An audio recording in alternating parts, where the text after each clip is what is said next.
Hello everyone, welcome back to my channel medico ma'am. आज के इस वीडियो में हम ब्लॉक 5 लेने जा रहे हैं, कम्युनिकेशन मैनेजमेंट एंड सुपरविजन्स। ये पेपर फर्स्ट ही चल रहा है हमारा और ये लास्ट ब्लॉक है।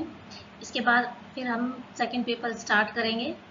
इसमें हमने लिए हैं इम्पोर्टेंट MCQs विद फिगर और डिटेल से हम इसमें स्टडी करने वाले हैं इसकी। अगर आपको किसी क्वेश्चन में किसी टॉपिक में कोई कन्फ्यूजन है तो आप कमेंट्स बॉक्स में जाकर के कमेंट्स कर सकते हैं। तो चलिए आज का हम वीडियो स्टार्ट करते हैं। सबसे पहले हम देख लेते हैं फर्स्ट क्वेश्चन। फर्स्ट क्वेश्चन है which of these is not an information based system. इनमें से आपको बताना है कि इनमें से कौन सा ऐसा ऑप्शन है जो इंफॉर्मेशन बेस्ड सिस्टम का पार्ट नहीं है। MIS, DSS, SIS और SDS। तो सही आंसर आपको बताना है इसमें से क्या होगा। तो ऑप्शन आपके सामने है। तो इसका जो राइट आंसर है वो होगा option D is the right answer. SDS इसका इंफॉर्मेशन बेस्ड सिस्टम है, उसका पार्ट नहीं है। तो हम जो तीसरे जो ऑप्शन है, तीन और जो ऑप्शन है उनके भी फुल फॉर्म जान लेते हैं क्या होता है। MIS की जो फुल फॉर्म होती है वो होती है मैनेजमेंट इंफॉर्मेशन सिस्टम और DSS की जो फुल फॉर्म होती है वो होती है डिसीजन सपोर्टिव सिस्टम और SIS की जो फुल फॉर्म होती है सीवियर इंटेलिजेंट स्टोरेज। ये तीनों ही क्या है, इंफॉर्मेशन बेस्ड सिस्टम से रिलेटेड है, बल्कि SDS नहीं है, ऐसा कोई वर्ड इसमें नहीं आता है इंफॉर्मेशन बेस्ड सिस्टम में। ठीक है, तो राइट आंसर इसका क्या हो जाएगा, D option is the right answer. Next question हमारा है which of these factor is not required for communication growth. Communication growth के लिए कौन सा फैक्टर की जरूरत नहीं पड़ती है, रिक्वायरमेंट इसकी नहीं पड़ती है। फर्स्ट ऑप्शन आपके सामने है growth in size of organization, negative atmosphere, globalization और पब्लिक रिलेशंस। तो इसका जो राइट आंसर है वो आपको बताना है क्या होगा इसका राइट आंसर। कम्युनिकेशन ग्रोथ के लिए किस फैक्टर की रिक्वायरमेंट नहीं होती है। तो इसका जो राइट आंसर है वो होगा option B is the right answer, negative atmosphere. Negative atmosphere की जरूरत नहीं पड़ती है कम्युनिकेशन के लिए, बल्कि growth in size of organization की भी जरूरत होती है, ग्लोबलाइजेशन की भी होती है और पब्लिक रिलेशन की भी होती है। तो हमारा राइट आंसर इसमें बी है। नेक्स्ट क्वेश्चन है every organization has a social responsibilities. ठीक है, इसमें से आपको बताना है ट्रू और फॉल्स क्या होगा। तो every organization has a social responsibility, तो इसका राइट आंसर क्या हो जाएगा, ट्रू। सभी जो सोशल ऑर्गेनाइजेशंस होते हैं उनकी सोशल रेस्पॉन्सिबिलिटीज होती है। क्वेश्चन है which of these does not come under behaviour science. Behaviour science के अंदर कौन सा इसमें नहीं आता है। तो आपको बताना है इसका राइट आंसर क्या होगा। ऑप्शन ए है ग्लोबलाइजेशन, साइकोलॉजी, ऑप्शन सी है सोशियोलॉजी या ट्रांजैक्शनल एनालिसिस। तो अंडर बिहेवियर साइंस में कौन सा नहीं आता है। तो इसका राइट आंसर हो जाएगा option A is the right answer. Globalization नहीं होता। ग्लोबलाइजेशन का मतलब होता है एक देश से दूसरे देश के बीच में जो आपस में वार्तालाप या फिर जो दोनों कनेक्टिविटी होती है, ठीक है, इसको हम बोलते हैं ग्लोबलाइजेशन। बल्कि जो बिहेवियर साइंस है, अंडर बिहेवियर साइंस के अंदर क्या साइकोलॉजी आती है, सोशोलॉजी आती है और ट्रांजैक्शनल एनालिसिस भी आता है। ट्रांजैक्शनल एनालिसिस का मतलब क्या होता है, ये भी एक तरह का ह्यूमन बिहेवियर की स्टडी इसमें की जाती है। नेक्स्ट हमारा question which of these element is not involved in the process of communications। Communication की जो प्रोसेस है उसमें कौन सा इसमें कंपोनेंट यूज में नहीं आता है। तो हमको समझना पड़ेगा सबसे पहले कि कम्युनिकेशन की प्रोसेस होती क्या है, किस तरह से होती है। तो इस फिगर के थ्रू हम आसानी से समझ सकते हैं एक कम्युनिकेशन की प्रोसेस को। इसमें क्या होता है, सबसे पहले एक सेंडर होता है। सेंडर मतलब जो मैसेज को भेजता है, ठीक है। उसके बाद जो मैसेज होता है उसकी क्या होती है, एनकोडिंग होती है, उसकी क्या कोड बनाया जाता है और फिर क्या होता है, मैसेज आता है। मैसेज किसके थ्रू जाता है, चैनल के थ्रू जाता है।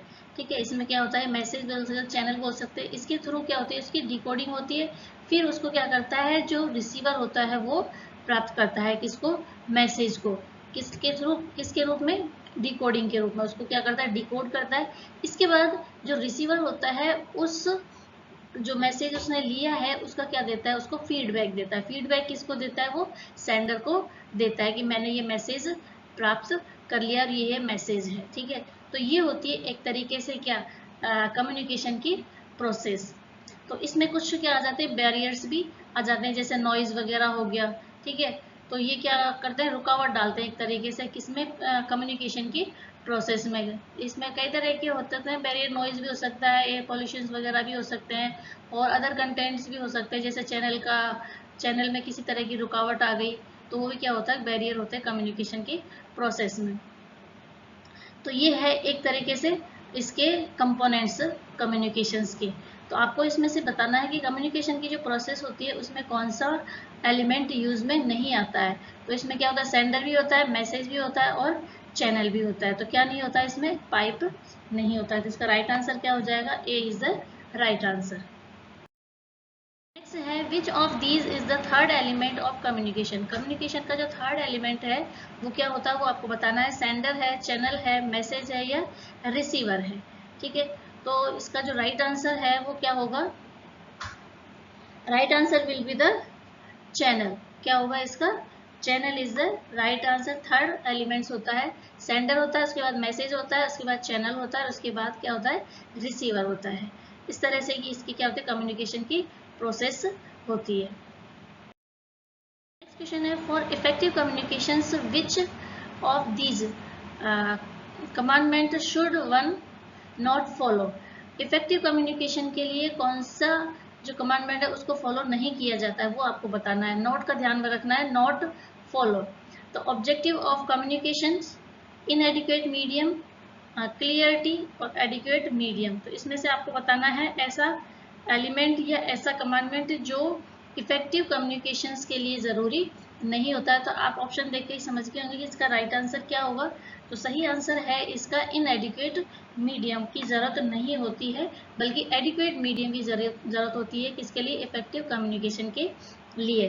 तो ऑब्जेक्टिव ऑफ कम्युनिकेशन भी चाहिए, क्लियरिटी होनी चाहिए कम्युनिकेशन में, और एडिक्वेट मीडियम होना चाहिए। बल्कि क्या नहीं होना चाहिए, इनएडिक्वेट मीडियम नहीं होना चाहिए। तो इसका हमारा राइट आंसर क्या हो जाएगा, option B is the right answer. Question है हमारा, to make our communication effective we should follow dash C and dash S. हमारी जो कम्युनिकेशन है उसको इफेक्टिव बनाने के लिए हमें कितने सी और कितने एस को फॉलो करना चाहिए। तो ये समझ लो कि सबसे पहले कि सी और एस क्या होता है। ठीक है, तो इसमें आपको सबसे पहले तो बताना है इसके नंबर्स क्या हैं, कितने सी होने चाहिए और कितने एस होने चाहिए। तो हमारा राइट आंसर इसका क्या हो जाएगा, option A is the right answer. 7 और 4, 7 सी होने चाहिए, और 7 सी कौन कौन से वो भी हम इसी वीडियो में डिस्कस करेंगे। इसी स्लाइड के अंदर मैं आपको बताऊंगी कि 7 सी कौन से होते हैं और 4 एस कौन कौन से होते हैं। तो इफेक्टिव कम्युनिकेशंस के लिए 7 सी होने चाहिए और 4 एस होने चाहिए। ठीक है, तो ऑप्शन बी, सी और डी ये नहीं होगा, क्या होगा हमारा, option A is the right answer, 7 और 4। तो अब देख लेते हैं हम 7 सी कौन कौन से होते हैं और 4 एस कौन कौन से होते हैं। 7 सी में जैसे कि आपको इसमें फिगर में दिख रहा है, 7 सी होती है, कोहेरेंस होती है, कॉन्करेटनेस होती है, कर्टसी होती है, और करेक्टनेस होती है, क्लियरिटी होती है, कॉन्फिडेंस होता है और कॉन्सियसनेस होता है। ये होता है इफेक्टिव कम्युनिकेशंस के लिए 7 सी। तो आप इनको ध्यान में रख सकते हैं, 7 सी ये होते हैं। ठीक है, एक बार मैं दोबारा रिपीट कर देती हूँ ये, ताकि आपको ये याद रहे। Consciousness, coherence, concrete, courtesy, correctness, clarity और कॉन्फिडेंस। ठीक है, ये हो गए 7 सी। इसके बाद हम देखते हैं 4 एस कौन कौन से होते हैं। 4 एस में होते हैं शॉर्टनेस, सिंप्लिसिटी, स्ट्रेंथ और सिंसियरिटी। ये 4 एस होते हैं। किस किस से रिलेटिव है ये, शॉर्टनेस मतलब क्या हो जाता है, इकोनोमाइज हो सकता है। सिंप्लिसिटी में क्या हो सकता है, इम्प्रेसिव हो सकता है। और स्ट्रेंथ में क्या होता है, कन्वीनियंस है। और सिंसियरिटी में होता है अपील होता है, किस तरह से उसको हमें अपील करना है, किस तरह से उसको आगे कम्युनिकेट करना है ताकि लोगों को समझ में आ सके। ठीक है, तो ये क्वेश्चन आपको आई थिंक अच्छी तरह समझ में आ गया 7C क्या होते हैं और 4S कौन कौन से होते हैं। अब नेक्स्ट हम क्वेश्चन की तरफ चलते हैं। Which of these is not commandment of effective communications? Effective communications का कौन सा इसमें कमेंडमेंट नहीं है? तो ऑप्शन ए है क्लियरिटी इन लैंग्वेज, ये भी होना चाहिए कम्युनिकेशन के लिए। Listen poorly, home communication skill और एडिक्वेट मीडियम। तो क्या होनी चाहिए? Listen poorly. अगर पुअरली उसको लिसन कर रहा है, सुनाई दे रहा है, कम सुनाई दे रहा है, तो कम्युनिकेशन एडिक्वेट नहीं होगा। तो इसका जो राइट आंसर है वो क्या हो जाएगा? B is the right answer.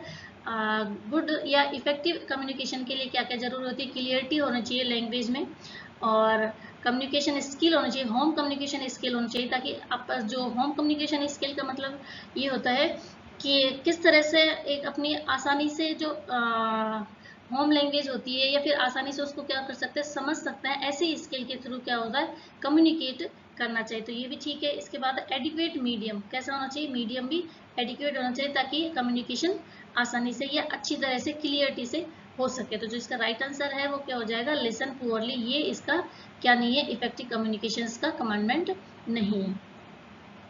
इसके अलावा आप देख सकते हैं ये भी कैरेक्टरिस्टिक ऑफ इफेक्टिव कम्युनिकेशन के लिए क्या क्या होना चाहिए? क्लियर मैसेज होना चाहिए, करेक्ट मैसेज होना चाहिए, कंप्लीट मैसेज होना चाहिए एंड प्रीसियस मैसेज होना चाहिए, रिलायबिलिटी होनी चाहिए उसमें, कंसिडरेशंस ऑफ प्रिसिपेंट होना चाहिए और सेंडर्स कर्टसी होनी चाहिए। ये सारी क्या है? इसके कम्युनिकेशन को इफेक्ट बनाने के इसके कैरेक्टरिस्टिक्स होते हैं। नेक्स्ट क्वेश्चन है when is the communication process complete? Communication की जो प्रोसेस है उसको कब कंप्लीट समझा जाएगा? ऑप्शन ए है when the sender transmit the message. जब सेंडर क्या करता है? मैसेज को ट्रांसमिट करता है तब समझा जाएगा। या when the message enter the channel, जब चैनल के अंदर मैसेज एंटर हो जाएगा उसको हम क्या बोलेंगे? कम्युनिकेशन प्रोसेस कंप्लीट बोलेंगे। या when the message leave the channel, जब लीव मतलब चैनल में से निकल जाएगा मैसेज, उस प्रोसेस को हम कम्युनिकेशन प्रोसेस कंप्लीट बोलेंगे। या फिर ऑप्शन डी है when the receiver understand the message, या फिर जब रिसीवर मैसेज को अंडरस्टैंड कर लेता, समझ लेता, उसको हम क्या बोलेंगे? कम्युनिकेशन प्रोसेस कंप्लीट हो चुकी है। तो आपको इसका राइट आंसर बताना है क्या होगा। 4 ऑप्शन मैंने आपके सामने रीड कर दिए हैं। अगर आपको इसका आंसर्स पता है तो आप कमेंट्स बॉक्स में जाकर कमेंट्स करें और ये भी जरूर बताएं कि आपको क्वेश्चन कैसे लग रहे हैं। अगर किसी क्वेश्चन में आपको डाउट है तो आप कमेंट्स बॉक्स में जाकर के आप कमेंट्स कर सकते हैं कि इस क्वेश्चन का आंसर ये होगा। तो आपको बताना है इस क्वेश्चन का आंसर। इस क्वेश्चन का जो राइट आंसर है वो होगा option D is the right answer when the receiver understand the message. जब रिसीवर होता है जो मैसेज को क्या कर सकता है? अंडरस्टैंड हो जाता है, उसको समझ में आ जाता है क्या है मैसेज, तो उसी समय हम क्या समझ लेते हैं कि कम्युनिकेशन की जो प्रोसेस है वो कंप्लीट हो चुकी है। ठीक है, आई थिंक आपको ये समझ में आ गया अच्छी तरह से क्वेश्चन। नेक्स्ट क्वेश्चन की तरफ हम चलते हैं। Now, dash means to impart understanding of the message. Dash means to impart understanding of the message. Message को अंडरस्टैंड करना, समझ लेना ही क्या कहलाता है? इसमें से बताना आपको एनकोडिंग है, डिकोडिंग है, चैनल है या फीडबैक है। हमने इसकी प्रोसेस पढ़ी थी अभी। इसमें कम्युनिकेशन प्रोसेस में हमने इसको अच्छी तरह से डिटेल से स्टडी करवाया था मैंने आपको कि जो कम्युनिकेशन की प्रोसेस है वो क्या होती है, किस तरह से होती है। तो उसी में से आपको बताना है इसका राइट आंसर क्या होगा कि किस प्रोसेस को हम बोलेंगे अंडरस्टैंडिंग ऑफ द मैसेज। तो इसका जो राइट आंसर है वो होगा decoding. Decoding is the process when understand of the message. ठीक है, एनकोडिंग का मतलब क्या होता है कि सेंडर क्या करता है? मैसेज को भेजता है तो उसको किस कोड में परिवर्तित करके और चैनल के थ्रू क्या करता है? रिसीवर को भेजता है। तो रिसीवर को भेजने से पहले रिसीवर जब उस मैसेज को क्या करता है? डिकोड करता है। ठीक है, उसको जो कोड है उसको समझ लेता है, उसको डिकोडिंग कर लेता है, तो उस प्रोसेस को तो हम क्या बोलेंगे? डिकोडिंग बोलेंगे। और किसके थ्रू जाता है मैसेज? चैनल के थ्रू जाता है। उसके बाद रिसीवर होता है वो क्या करता है? उसकी फीडबैक देता है। ठीक है, कि किस तरह से उसने ये इसका इफेक्ट आया है, फॉलो अप करता है किसको? वापस से सेंडर को। ठीक है, तो ये क्या है? इसकी प्रोसेस है, कम्युनिकेशन की प्रोसेस। नेक्स्ट हमारा है the health belief model is use to develop. जो हेल्थ बिलीफ मॉडल है वो किसके लिए डेवलप किया गया, किसके लिए इसको यूज किया गया था, ये आपको बताना है। तो ये वाला जो टॉपिक है वो भी बहुत इंपॉर्टेंट है, हेल्थ बिलीफ मॉडल क्या होता है। और भी आप इसके बारे में डिटेल से स्टडी करने वाले हैं या इसके बारे में जानना चाहते हैं तो मैंने इसका वीडियो अलग से सेपरेट बना रखा है कि हेल्थ बिलीफ मॉडल क्या होता है। तो उसको आप चैनल पर जाकर के देख सकते हैं कि हेल्थ बिलीफ मॉडल क्या है, किसने इसका इन्वेंट किया था, इसके कौन कौन से कंपोनेंट्स होते हैं। तो मैंने इसको पूरी डिटेल में इसको एक्सप्लेन कर रखा है हेल्थ बिलीफ मॉडल को। तो आप चैनल पर जाकर के वो आराम से देख सकते हैं, अच्छी तरह से समझ सकते हैं उसको कि क्या होता है हेल्थ बिलीफ मॉडल, क्योंकि ये टॉपिक भी बहुत इंपॉर्टेंट है और एग्जाम में बहुत ज़्यादा आता है ये भी। तो आपको यहाँ पर बताना है केवल इसका आंसर कि जो हेल्थ बिलीफ मॉडल है वो किसके लिए यूज किया गया था। ऑप्शन ए है प्रिवेंटिव एंड इंटरवेंशन प्रोग्राम के लिए, या इंटरवेंशन प्रोग्राम ओनली, या प्रिवेंटिव प्रोग्राम ओनली, या फिर intervention and long term search program के लिए इसको यूज किया। तो राइट आंसर आपको बताना है इसमें क्या होगा। तो इसका जो राइट आंसर है वो होगा option C is the right answer. Health belief model है उसको प्रिवेंटिव प्रोग्राम में यूज किया जाता है। कोई भी डिजीज हो जाती है तो उस डिजीज को कैसे रोक सकते हैं, ठीक है, कि कौन कौन सी ऐसी मेजर्स यूज में करते हैं, कैसे हम अपने बिहेव में चेंजेस लाते हैं, किसके लिए, प्रिवेंटिव डिजीज के लिए। तो हेल्थ बिलीफ मॉडल भी क्या है, एक साइकोलॉजिकल ही मॉडल है जो हॉचमैन कीगल ने 1950 में दिया था इसको। और इसमें क्या है कि इसके कुछ कंपोनेंट्स हैं जिसके थ्रू हम क्या करते हैं, ह्यूमन जो होता है, कोई भी इंडिविजुअल होता है वो अपने ह्यूमन बिहेवियर में क्या चेंजेस लाता है जिसके थ्रू क्या कर सकता है, वो कोई भी डिजीज है उसको होने से या उसके इफेक्ट को कम करने से रोक सकता है। तो ये कौन कौन से कंपोनेंट्स होते हैं, ये होते हैं आपके सामने दिख रहे हैं। परसीव्ड ससेप्टिबिलिटी है, सीवियरिटी है, परसीव्ड बेनिफिट्स है, क्यू टू एक्शंस है और सेल्फ एफिकेसी है। अब ये क्या क्या होते हैं, परसीव्ड ससेप्टिबिलिटी क्या होती है, परसीव्ड सीवियरिटी क्या होती है, बेनिफिट्स क्या होते हैं, क्यू टू एक्शंस क्या होते हैं और सेल्फ एफिकेसी क्या होती है, ये सारे मैंने इस मॉडल के अंदर डिटेल से स्टडी करवा रखे हैं। तो आप वहां जाकर के इनको देख सकते हैं। यहाँ पर अगर मैं इसको ज़्यादा एक्सप्लेन करूंगी तो वीडियो बहुत ज़्यादा बड़ा हो जाएगा, इसलिए अब हम चलते हैं नेक्स्ट क्वेश्चन की तरफ। Which of these move from the grass root level, जो ग्रास रूट लेवल होता है उसमें कौन सा कम्युनिकेशंस अप्लाई होता है, ठीक है। डाउनवर्ड कम्युनिकेशन होता है, डायगोनल कम्युनिकेशन होता है, अपवर्ड कम्युनिकेशन होता है, लेटरल कम्युनिकेशन होता है। तो डाउनवर्ड्स तो क्या होता है, ऊपर से नीचे की तरफ आता है। डाउनवर्ड्स मतलब जैसे हाई अथॉरिटीज होती है तो वो जो होती है वो नीचे वाले को क्या करती है, कम्युनिकेट करती है वो वाला। या फिर डायगोनल्स है, ठीक है, ऑब्लिक में जाता है। या अपवर्ड, अपवर्ड का मतलब होता है कि जो ग्रास रूट से और कहाँ की ओर चलता है कम्युनिकेशन, हाई अथॉरिटी की ओर चलता है, उसको हम बोलते हैं अपरूट कम्युनिकेशन। तो इसका जो राइट आंसर है वो क्या हो जाएगा, upward communication. C option is the right answer. Next question है हमारा,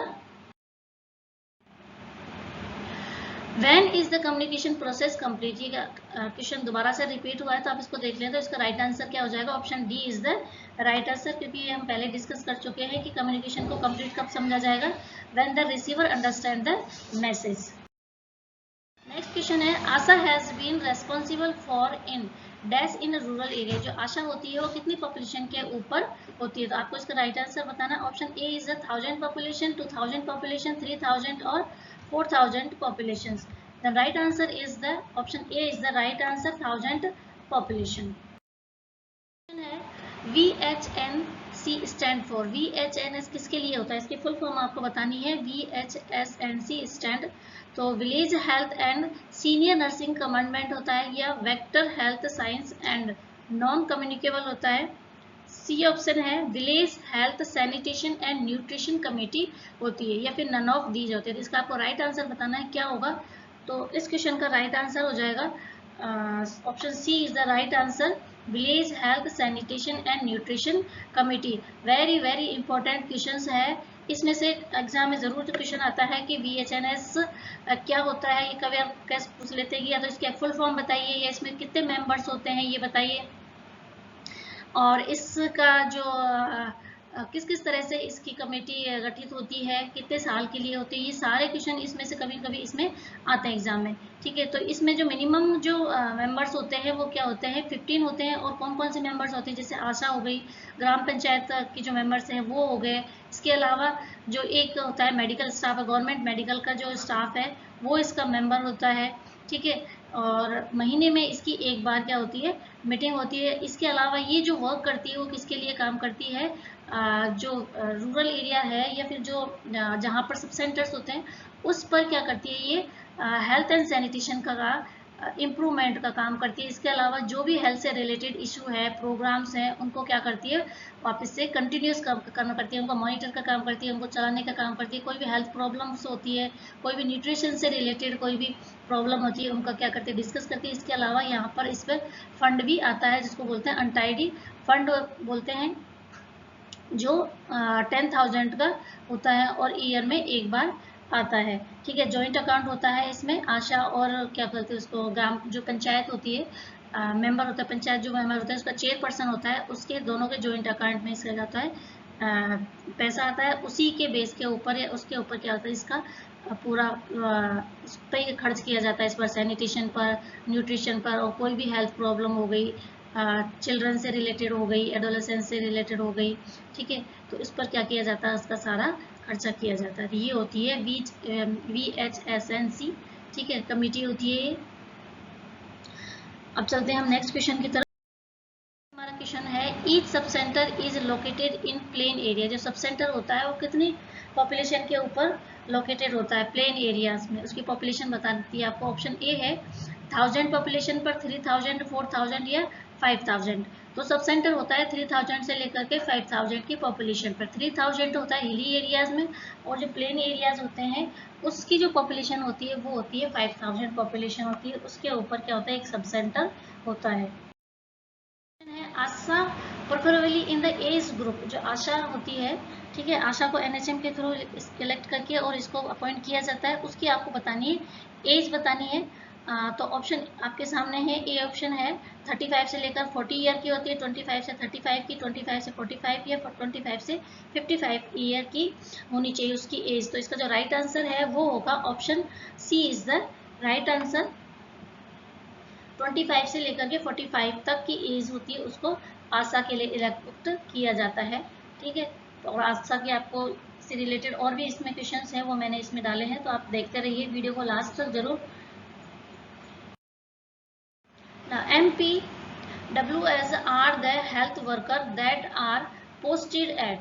जो MPW होते हैं, ठीक है, मल्टीपर्पज हेल्थ वर्कर्स, ये क्या होते हैं, किस पर लोकेटेड होते हैं, किस पर पोस्टेड होते हैं।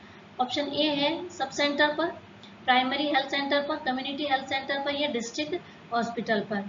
तो इसका जो राइट आंसर है, बहुत इजी क्वेश्चन है, आप आसानी से आप बता सकते हैं इसका आंसर क्या होगा। तो option A is the right answer, sub centre level पर होते हैं MPW।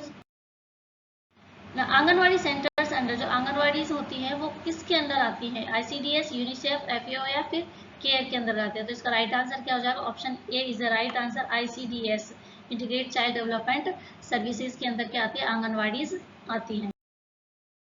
Next is the modular training is for period of 30 days in 5 episode. जो आशा की जो ट्रेनिंग होती है, ठीक है, वो कितने दिन की होती है, 23 डेज की उसको ट्रेनिंग दी जाती है। कितने एपिसोड में, 5 एपिसोड में दिए जाते हैं, और कितने टाइम के अंदर अंदर उसको दे देनी चाहिए, तो वो आपको बताना टाइम पीरियड। ओवर 4 मंथ है, ओवर 6 मंथ है, ओवर 9 मंथ है, या ओवर 12 मंथ है। तो इसका जो राइट आंसर है वो होता है एक साल के अंदर अंदर उसको क्या दी जाती है, 23 डेज की 5 एपिसोड की ट्रेनिंग दी जाती है आशा को। तो इसका राइट आंसर हो जाएगा option D is the right answer, over 12 months. Next question is the concept of multipurpose health worker. ठीक है, MPW होता है, तो मेल और फीमेल दोनों, was introduce as per the recommendation. किसकी रिकमेंडेशन पर MPW है उसको इंट्रोड्यूस किया गया था, उस कमेटी का नाम बताना है आपको। Option A is the Bhore committee, Kartar Singh committee, Chadha committee और श्रीवास्तव कमेटी। तो इसका राइट आंसर क्या हो जाएगा, करतार सिंह कमेटी की रिकमेंडेशन पर ही क्या किया गया था, MPW को इंट्रोड्यूस किया गया था।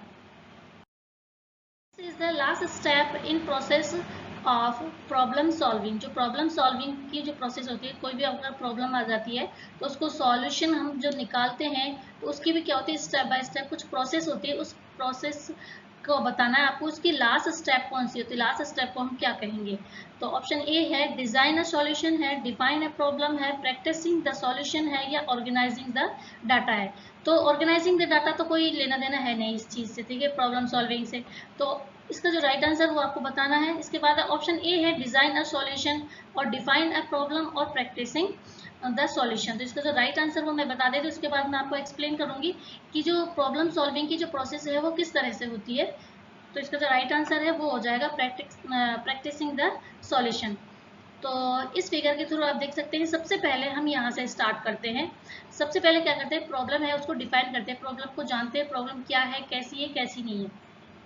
उसके बाद फिर हम करते हैं उसको ब्रेनस्टॉर्म सॉल्यूशन। ब्रेनस्टॉर्म सॉल्यूशन में हम क्या करते हैं, कई तरह के उसके अल्टरनेट निकालते हैं उस प्रॉब्लम्स के सॉल्यूशन के, कि इस प्रॉब्लम को हम ऐसे इस सॉल्यूशन से डिफाइन कर सकते हैं, इस सॉल्यूशन को सॉल्व कर सकते हैं। तो बहुत सारे इसका हम क्या करते हैं, ब्रेनस्टॉर्म सॉल्यूशन उसके देखते हैं, माइंड में क्या करते हैं, हम बहुत सारे उसके सॉल्यूशंस निकालते हैं किसी भी प्रॉब्लम के।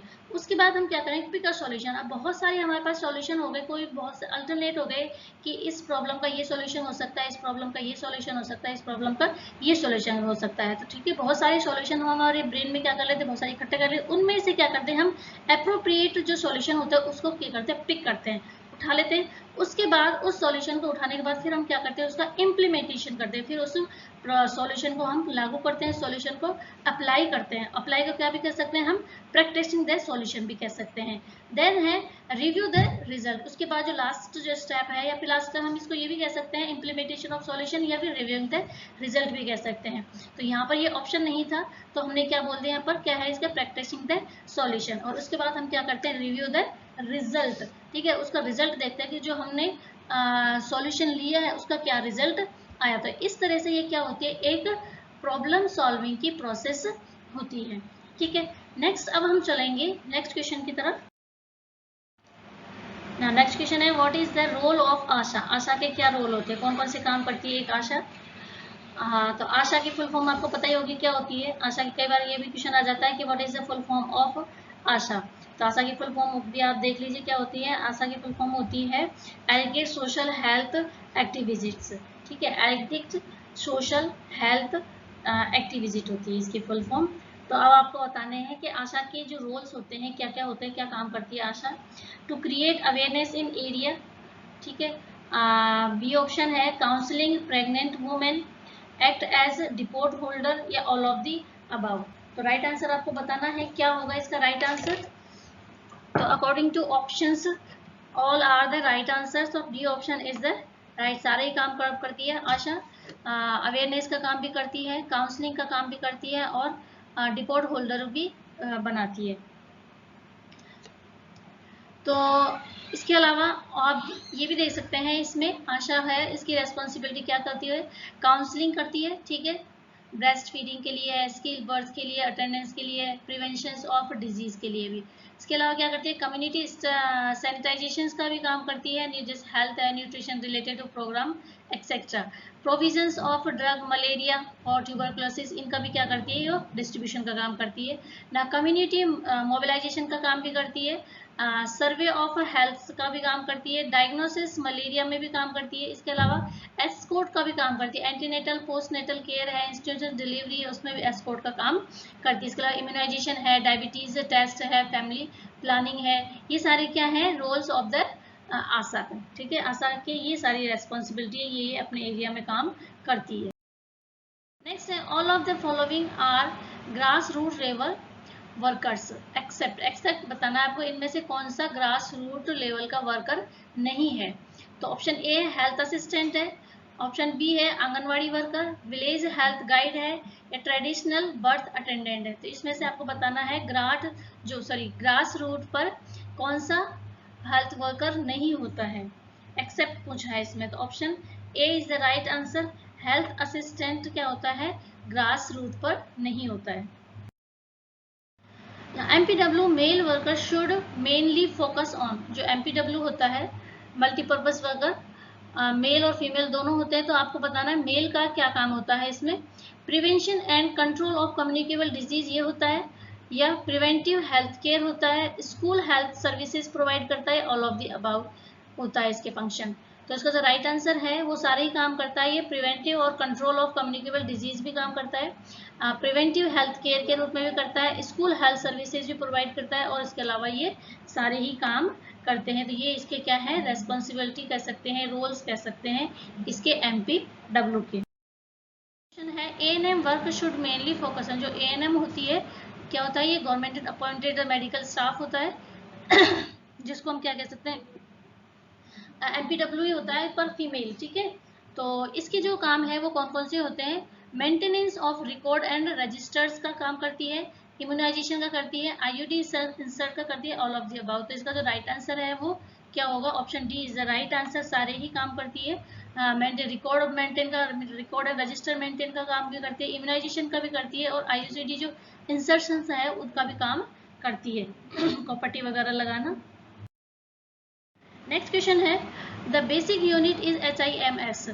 HIMS की जो बेसिक यूनिट है वो क्या होगी, तो इसका आपको बताना है राइट आंसर। सबसे पहले आप ये बता दीजिए कि HIMS की फुल फॉर्म क्या होती है, कमेंट्स बॉक्स में जाकर के कमेंट्स करें और इसका आंसर बताएं कि HIMS की फुल फॉर्म क्या होती है। तो इसका राइट आंसर आपको बताना है क्या है, बेसिक यूनिट इन HMIS। तो इसकी बेसिक यूनिट क्या होती है, डाटा होती है, option A is the right answer.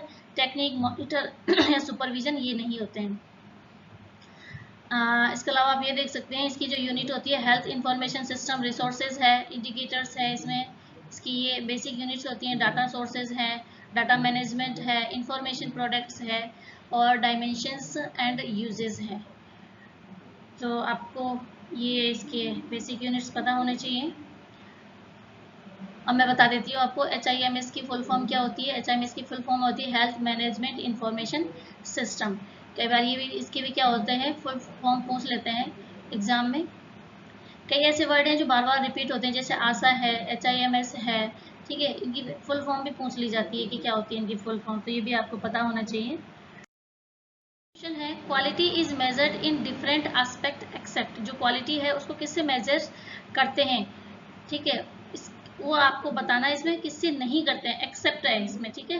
तो जो क्वालिटी है उसको किस किस से मेजर कर सकते हैं, टाइमलेसनेस से भी कर सकते हैं, एक्यूरेसी से कर सकते हैं, और कंप्लीटनेस से भी करते हैं क्वालिटी की, बट कंपिटेंसी से नहीं करते, किसी में कंपटीशन से इसको नहीं करते हैं, इसकी एक्यूरेसी को चेक करने के लिए। जो क्वालिटी है उसका जो मेजरमेंट है टाइमलेस से करते हैं, एक्यूरेसी से करते हैं, और कंप्लीटनेस से करते हैं, लेकिन कंपिटेंसी से नहीं करते हैं।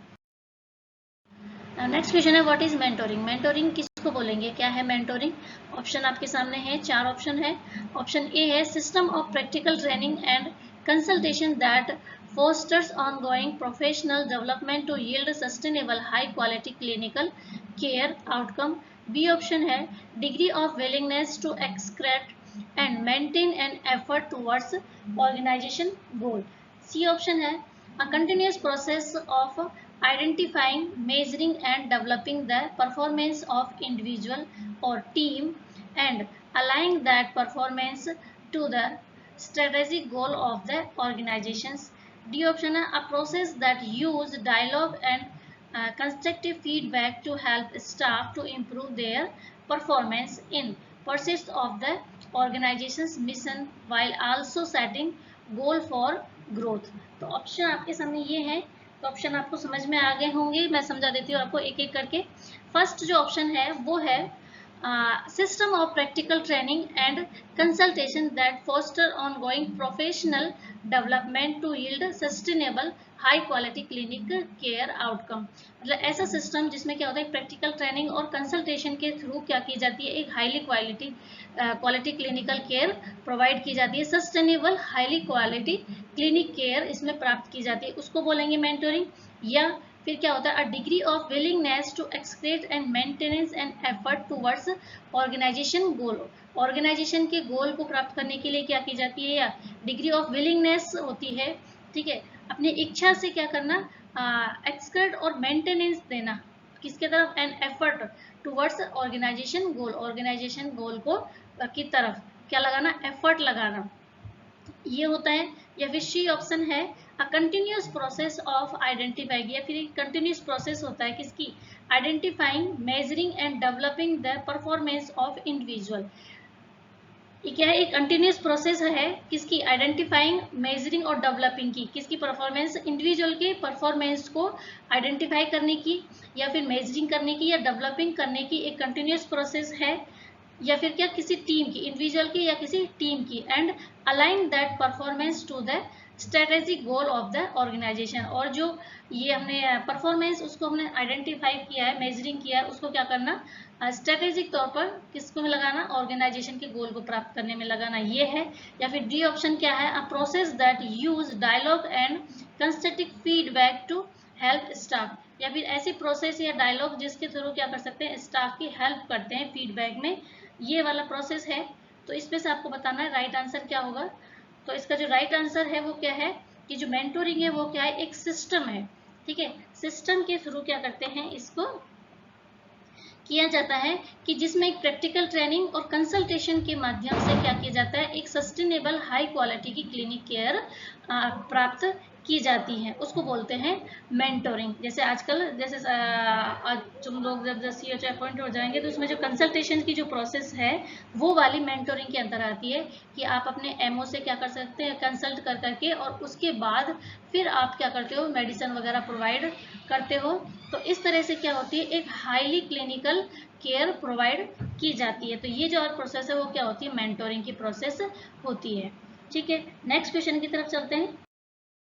नेक्स्ट जो क्वेश्चन है वो है following are the member of VHSNC expert, except बताना। तो मैंने आपको बता दिया VHSNC क्या होता है, इसके कौन कौन से मेंबर्स होते हैं, पूरी डिटेल मैंने आपको इसको एक्सप्लेन कर दिया। तो ऑप्शन ए है इलेक्टेड ग्राम पंचायत मेंबर्स होते हैं, आशा होती है, staff of government health related services होता है, नन ऑफ दी अबाउ। तो इसका राइट आंसर क्या हो जाएगा, नन ऑफ दी अबाउ होते हैं, क्योंकि सारे इसके क्या होते हैं, मेंबर होते हैं। Now next question है Dash are the approaches to the study of leadership which emphasize the personality of the leader। उस अप्रोचेस का नाम बताना है या उस स्टडी का या उस थ्योरी का नाम बताना है जो आपको क्या करती है, emphasize the personality of leader, एक लीडर की पर्सनैलिटी को एम्फेसाइज करती है, जिसके अंदर हम लीडर की जो पर्सनैलिटी होती है उसका जो हम स्टडी करते हैं जिस थ्योरी के अंदर, उस थ्योरी का आपको नाम बताना है। क्या होगा, ऑप्शन आपके सामने है, ए है कॉन्टिजेंस थ्योरी है, ग्रुप थ्योरी है, ट्रेड्स थ्योरी है, इंस्पायरेशनल थ्योरी है। 4 थ्योरीज यहाँ पर दे रखी है आपको, उसमें से आपको ये बताना है कि ऐसी कौन सी थ्योरी है जिसमें लीडर की पर्सनैलिटी की स्टडी की जाती है। तो इसका जो राइट आंसर है वो होगा option C is the right answer. Trait theory के अंदर क्या की जाता है, the study of human personality कह सकते हैं, या लीडरशिप की जो पर्सनैलिटी होती है उसकी स्टडी की जाती है, ऐसी थ्योरी को हम बोलते हैं ट्रेड्स थ्योरी। नेक्स्ट क्वेश्चन है the effectiveness of leader is depend upon meeting dash area of need within the work group. ठीक है, इफेक्टिवनेस जो होती है लीडरशिप किसके ऊपर डिपेंड करते हैं, कितने एरियाज पर डिपेंड करती है, कितने एरियाज की जो मीटिंग्स होती है, वर्क ग्रुप होता है, उस पर डिपेंड करती है। The effectiveness of leader is depend upon meeting 1, 3, 5 none of the above. तो कौन से एरियाज हैं जिस पर इफेक्टिवनेस ऑफ लीडर डिपेंड करता है वो बताना है आपको। तो ऑप्शन इसमें B option is the right answer. 3 areas of need within the work group. Work के कितने ग्रुप होते हैं, 3 एरियाज होते हैं, उन पर अगर काम करता है कोई भी लीडर तो वो क्या होता है, एक इफेक्टिव लीडर होता है। कौन कौन से ग्रुप होते हैं, जैसे टास्क अचीवमेंट है, टीम इंटरेक्शंस है और इंडिविजुअल मेंबर्स नीड है। ये अगर 3 एरियाज पर क्या करेगा, वर्क करता है, वर्क ग्रुप में करता है, तो वो क्या होता है, इफेक्टिवनेस लीडर होता है। तो इसका राइट आंसर क्या हो जाएगा, B is the right answer. Need setting standard and maintaining discipline and appointing sub leaders according to Adair's approaches called. जो आधार्स अप्रोचेस है उसमें क्या कहा गया है कि नीड्स होती हैं, सेटिंग स्टैंडर्ड्स होते हैं एंड मेंटेनिंग डिसिप्लिन होते हैं, and appointing sub leaders according to others approach, मतलब अदर अप्रोच के अकॉर्डिंग सब लीडर्स भी इसमें क्या जाता है, अपॉइंट किए जाते हैं। तो ऐसा जो फंक्शन होता है उसको क्या बोलेंगे, वर्क फंक्शन है, टास्क फंक्शन है, इंडिविजुअल फंक्शन है, या टीम फंक्शन है। तो इसको मैं बताना आपको राइट आंसर क्या होता है, जिसमें क्या होता है, नीड्स होती हैं, सेटिंग स्टैंडर्ड्स होते हैं, और मेंटेनिंग डिसिप्लिन मेंटेन होता है, और सब लीडर्स क्या हो जाते हैं, अपॉइंट किए जाते हैं। तो ऐसा जो फंक्शन होता है उसको हम क्या बोलेंगे, option D is the right answer. वो किसमें होता है, टीम फंक्शन के अंदर ये सारे होते हैं।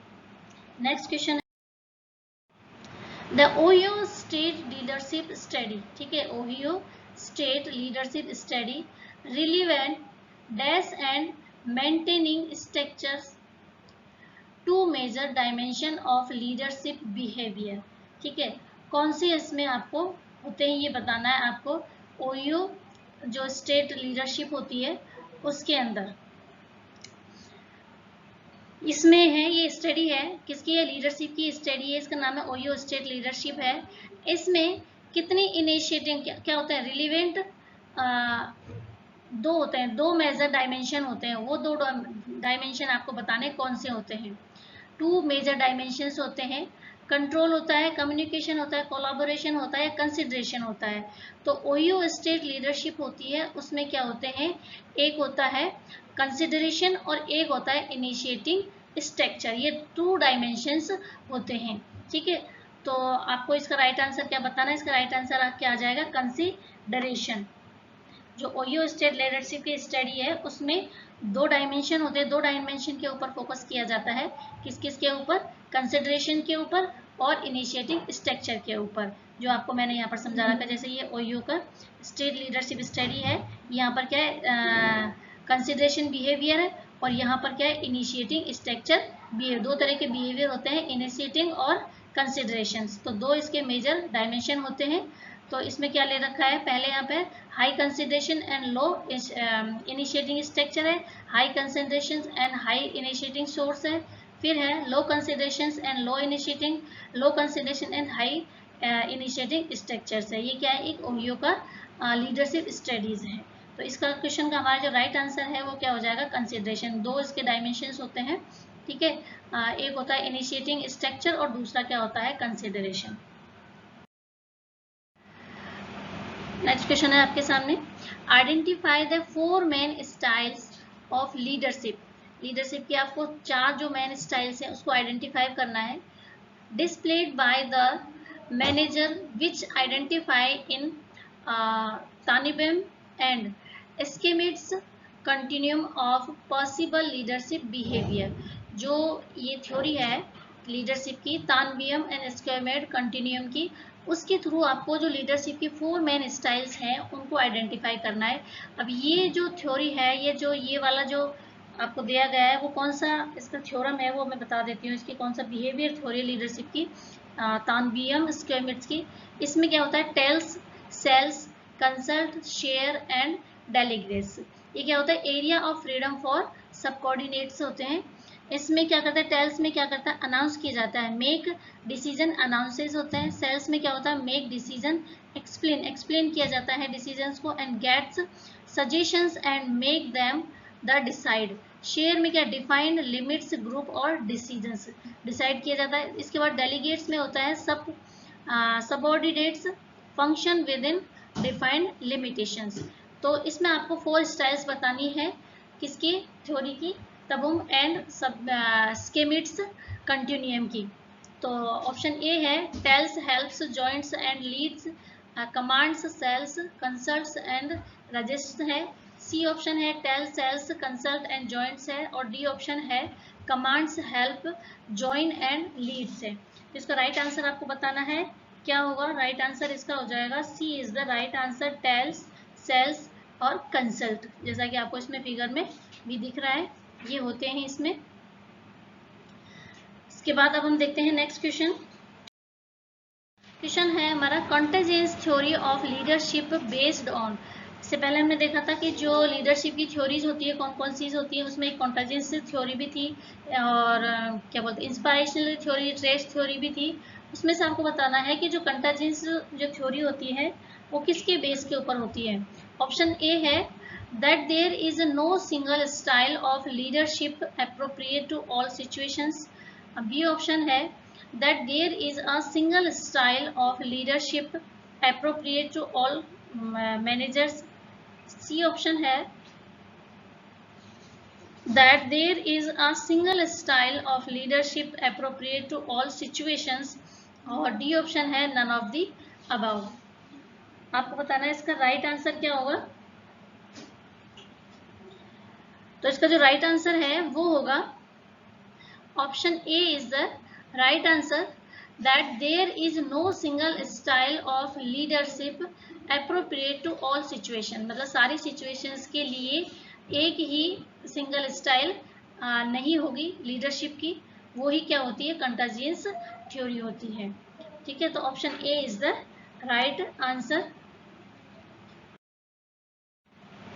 हाँ, थ्योरी ऑफ लीडरशिप ये है, ग्रेट मैन थ्योरी है, ट्रेड्स थ्योरी है, बिहेवियर थ्योरी है, कंटाजियस थ्योरी है, कैरिस्मेटिक लीडरशिप थ्योरी है, ट्रांजेक्शनल लीडरशिप थ्योरी है, इसके अलावा है ट्रांसफॉर्मेशनल लीडरशिप थ्योरी। ये सारी क्या है, इसकी थ्योरी है।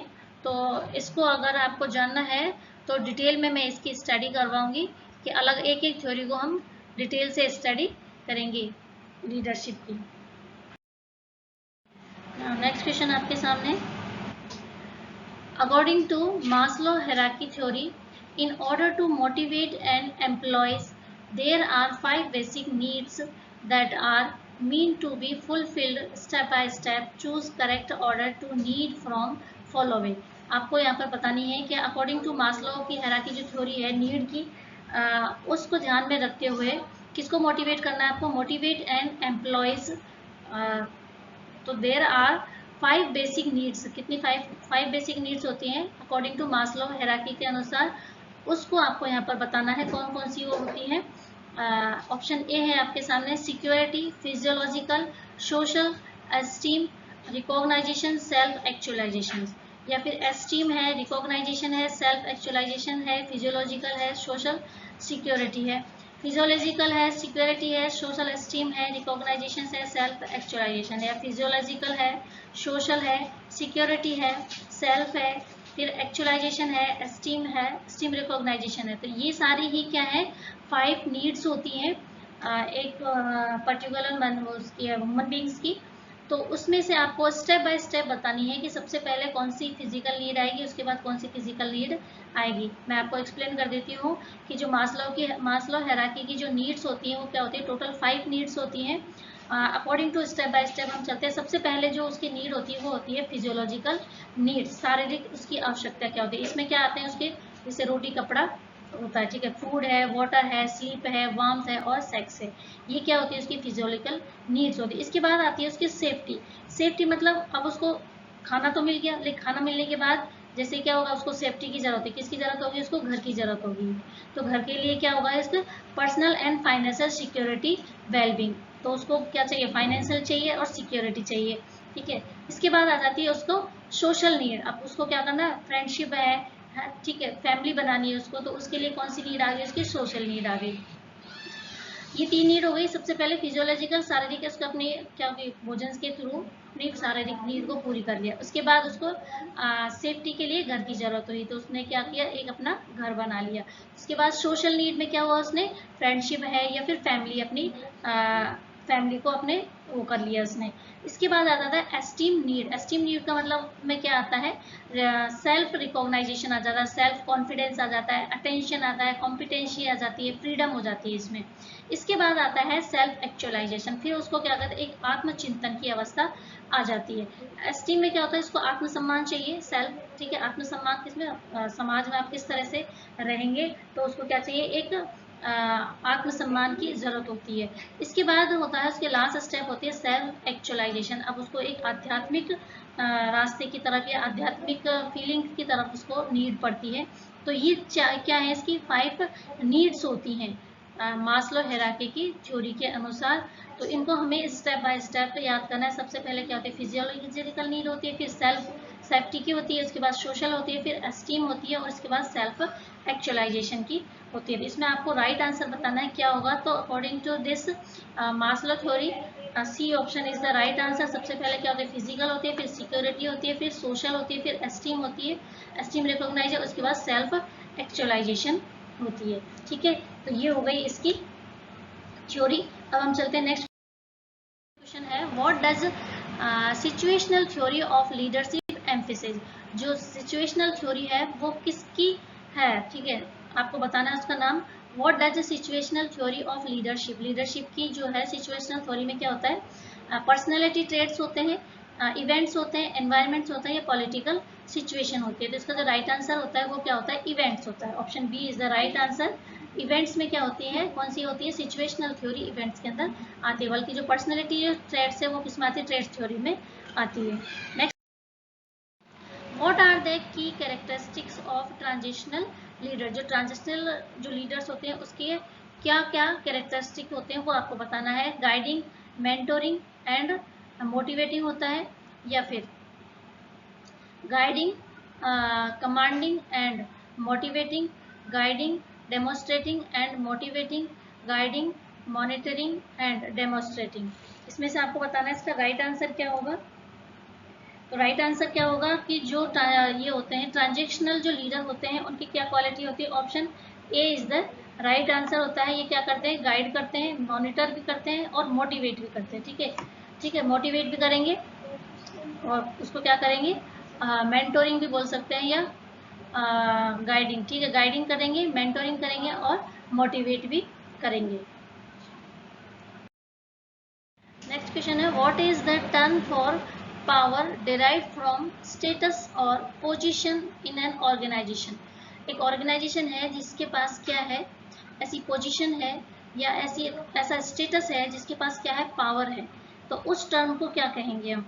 ठीक है, रेफरेंट कहेंगे, एक्सपर्ट कहेंगे, रिवॉर्ड कहेंगे, या लेजिटमेट बोलेंगे। ठीक है, ऐसा पर्सन या फिर ऐसा जिसको क्या है कि ऑर्गेनाइजेशन में क्या है, कुछ स्टेटस दे रखा है, कुछ पावर दे रखी है, कुछ पोजीशन दे रखी है, ठीक है, पावर की, तो उसका क्या टर्म होगा। तो इसका जो राइट आंसर है क्या होगा, उसको एक्सपर्ट बोलेंगे, या रिफरेंट बोलेंगे, या फिर रिवॉर्ड बोलेंगे, या फिर लेजिटमेट। तो उसका राइट आंसर क्या हो जाएगा, लेजिटमेट बोलेंगे उसको, अगर ऑर्गेनाइजेशन में किसी को पावर दे रखी है तो एक पावर की पोजीशन पर है वो, ठीक है, उच्च अधिकारी जिसको बोल सकते हैं हम, तो उसका जो टर्म होगी वो क्या होगी, लेजिटमेट। नेक्स्ट है, लीडरशिप क्या होती है। लीडरशिप, तो इसका क्वेश्चन हाईलाइट हो रखा है तो आंसर आपको पता ही होगा क्या होगा इसका। लीडरशिप क्या होता है, एक इन्फ्लुएंस होती है, किसी भी ग्रुप को इन्फ्लुएंस करने की जो प्रोसेस होती है उसको ही हम क्या बोलते हैं, लीडरशिप बोलते हैं। क्या होती है, the process of influencing a group towards the achievement of goal. Goal को अचीव करने के लिए क्या करता है, वो एक ग्रुप को इन्फ्लुएंस करता है जिस प्रोसेस के थ्रू, उसको हम क्या बोलते हैं, लीडरशिप कहते हैं। तो ए ऑप्शन ही इसका सही हो जाएगा। नेक्स्ट क्वेश्चन है, a process of supervision explicitly recognize the situation of both supervisor and supervisee within the larger dominance of professionals and social disclosures, and the influence of those disclosures on the process and outcome of supervision is referred to as। आपको बताना ऐसा supervision क्या होगा। Option A है disclosure supervision होगा, relational supervision होगा, clinical supervision होगा, या सेल्फ सुपरविजन होगा। इसका राइट आंसर आपको बताना है क्या होगा। ऐसा सुपरविजन जिसमें क्या हो रहा है, process of supervision explicitly recognising the situation of both supervisor and supervisee, मतलब दोनों का ही इसमें क्या हो रहा है, रिकॉग्नाइजेशन हो रहा है, सुपरवाइजर का भी और सुपरवाइजर, जिसका सुपरवाइजर किया जा रहा है उसका भी, और जो सुपरवाइजर है उसका, दोनों का भी, within the large dominance of professionals and social disclosures and the influence of those disclosures on the process and outcome of supervision is refer to. मतलब ऐसी प्रोसेस जिसमें क्या हो रहा है, दोनों का ही क्या हो रहा है, सुपरविजन हो रहा है, सुपरवाइजी का भी और सुपरवाइजर का भी। किसके through? Within the large dominance of professional, बहुत बड़े प्रोफेशनल्स के थ्रू हो रहा है, and social disclosures and influence of those, then disclosure और the process and outcome of supervision is referred to. तो ऐसी जो सुपरविजन है उसको क्या कहेंगे? दोनों का हो रहा है तो उसको क्या बोलेंगे हम? रेशनल सुपरविजन हो रहा है, ठीक है। डिस्क्लोजर नहीं होगा, क्लिनिकल नहीं होगा और सेल्फ सुपरविजन नहीं होगा। इसमें किसके थ्रू होता है? हाईली जो डोमिनेंस प्रोफेशनल्स होते हैं उसके थ्रू, या फिर सोशल जो डिस्क्लोजर्स हैं उसके थ्रू इनका सुपरविजन हो रहा है। तो ऐसे जो सुपरविजन है उसको किसको बोलेंगे? रेशनल सुपरविजन कहेंगे। तो आज का हमारा वीडियो यहीं तक। आज का वीडियो आपको कैसा लगा? अगर वीडियो पसंद आया, क्वेश्चन आपको इंटरेस्टिंग लगे हैं तो आप वीडियो को लाइक और शेयर करें, और अगर चैनल पर पहली बार आए हैं तो आप चैनल को सब्सक्राइब करें। तो मिलती हूँ आपसे मैं इसी तरह के और वीडियो लेकर के। अगर आपकी कुछ क्वेरीज हैं, आप किसी और टॉपिक पर वीडियो बनवाना चाहते हैं तो आप कमेंट्स बॉक्स में जाकर कमेंट कर सकते हैं। I will try to make the video. Next video में फिर मिलती हूँ मैं आपसे, तब तक के लिए खुश रहिए। Goodbye. Thank you for watching my video.